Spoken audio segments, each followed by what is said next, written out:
That is London.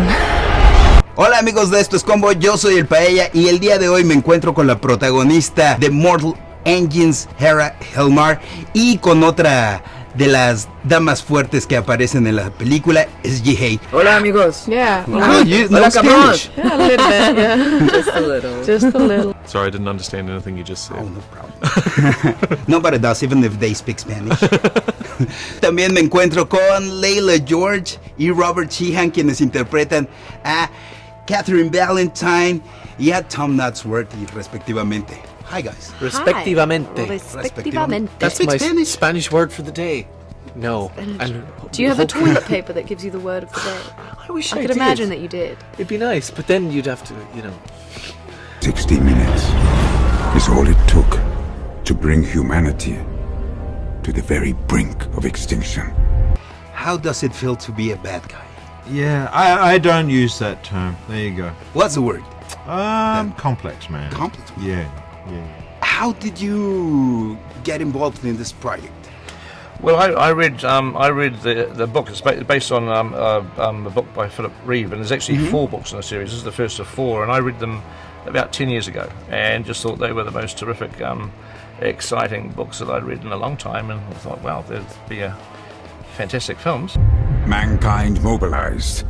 A new age arose. The age of the great predator cities. Survival of the fastest. I read that you had preparation being alone in New Zealand. Yeah, well, I tried to. I mean, there was a lot of work to be done with other people, but I thought it was so important to understand how it is to come from the background that Hester comes from, and having lived on her own and with a person that's not really a person, Shrike, who's like a half human, half robot, for such a long time, and what that does to your brain and physique and everything. And in order for it to be the film I'm imagining, we have to make it. Because if somebody else makes it, it's not going to be the one that I'm imagining in my head. So it just sort of, it just inspired me to want to try to get the rights and make these movies, because they're such great stories. One day in 2016, Peter called me up on the telephone and said, hey, we're running out of time on Mortal Engines, and I'm feeling a bit exhausted after the Hobbit films. Would you like to direct it? I just had to say yes. I mean, what appealed to me was all the things I think appeal to Peter. It's a unique world with unique characters that feel very human, and it's sort of, it was all the reasons that I used to love going to the movies.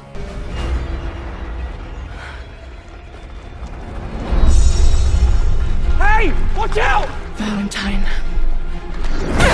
This is for my mother. What can you tell us about your characters in the movie? They're both young people of London that have grown up on London, and London is all they know.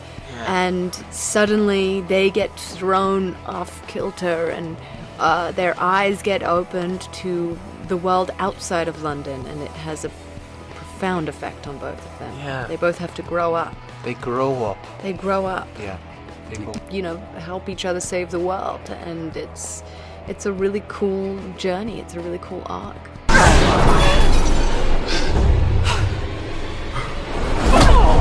Stop her!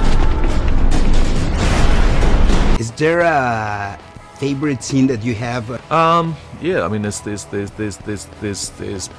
plenty. I love the scene where, when Tom tries to save Hester. And she rips free of him and falls. Ask him why he murdered my mother. And then Valentine comes in, and we sort of reveal that Valentine's the villain. I'm sorry you had to hear that. This movie has a thing with technology, that it can be salvation of humankind or doom. How do you feel about that? I guess anything that is powerful, if it's used in the wrong way, whatever that is, will have its consequences. And I think we're constantly trying to figure out what is the right way and what is right for us. Esther's sure she won't stop until I'm dead. Unless you kill her first. I want them found! You have very reasonable justifications for your acts. Correct. And they might seem the correct thing to do for you. Yeah. But there are bad guys that have them. No, absolutely. I mean, but you see, to me, even saying someone's bad or good in the life we lead is not very helpful. It's much more helpful to understand why people are doing things rather than just judge them and say you're bad, you're good, you're bad, you're good. No one's just bad or good. Everyone's complicated.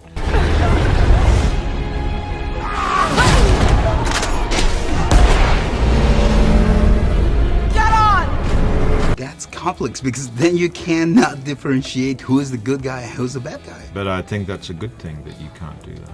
It's never that simple. Never. Life is not that simple. And when you reduce people to saying bad and good, that's when you get President Trump as president. I've been looking for you for a long time. Your mother, she said she had found something dangerous. She was afraid of Valentine. If you're basing it on a book, you remember what it was about the book that you loved the first time you read it. What was it that you really got excited about? What characters intrigued you? What was it about those characters? And you make sure that ends up in the film. That's the critical thing, really. Yeah, I mean, technology has propelled our civilization in a way where we can fly faster, we can communicate faster.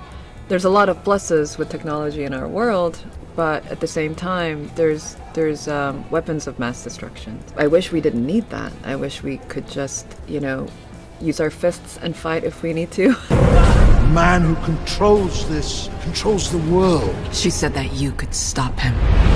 You have issues with your dad in the movie. Yes. Do you have some like those on real life? No, my dad is not trying to destroy the world. Just London. Just specifically. Yeah. You can take a small piece of what Catherine goes through with her father in the movie and say that all of us go through that at a point in our lives where we realize that this hero or this view of what our parents are, these people that know everything, that they're mere mortals, that they are human and they are like us and they had lives before us and they have lives during us and they're separate from us as well. This weapon can wipe out the largest city in the blink of an eye. Not if we shut it down. For the people who have read the book, what are the things that were kept and what changed? Okay, well, spoilers. A little bit of a spoilers. We'll try not to. In the book, the end is slightly darker. I think what happens in the movie, I think, is it sets up this premise where everything could be destroyed. So you're really holding on to the hope that it can be saved. We worked with Philip Reeve, the author. I mean, he read the scripts. He understood the changes that we were making. So and he was incredibly generous. So. Nothing can stand in the face of this. We have to stop London before it destroys us. How's it like working with PeterJackson? Yeah, a dream come true. It was fantastic. He's really like funny. He's like having a sort of a silly uncle wandering around the place. Yeah. Do you think that the story that you're telling has something to do with the things that we're living right now, with the things that we can see in the news? Well, any story you can find parallels with your own world, and obviously the idea with fantasy or science fiction is that it's a whole other, it's a reality that we have never experienced or seen before. Even in the case of Shrike, he might seem obsessed, but he's moved also by his heart, right? He's singular in his purpose. There is an obsession, you're right, the obsession is with collecting dolls, but that's a manifestation of him. His obsession is searching for something that he doesn't know what he's searching for, and he's driven to do that. There's something within him that necessitates him continually tinkering, trying to build something in order to find out what it is he's trying to build. What happens when you find Hester Shaw? I will kill her. You play strong female roles in this movie. Do you think that they can empower women? Yeah, absolutely. I hope so. Yeah. I mean, that would be great. Men and women, in this case women, being represented in as a real way, a multi-dimensional way, is just really refreshing, and I would be inspired by that, watching that. I am inspired by that. Yeah. Shut up and run. You sure you want to do this? I have to. For my mother. You look at her, and all you see are the jagged edges. I think that what has been interesting doing this whole process of people starting to see the movie now, it's out in the world, is the reaction of young women.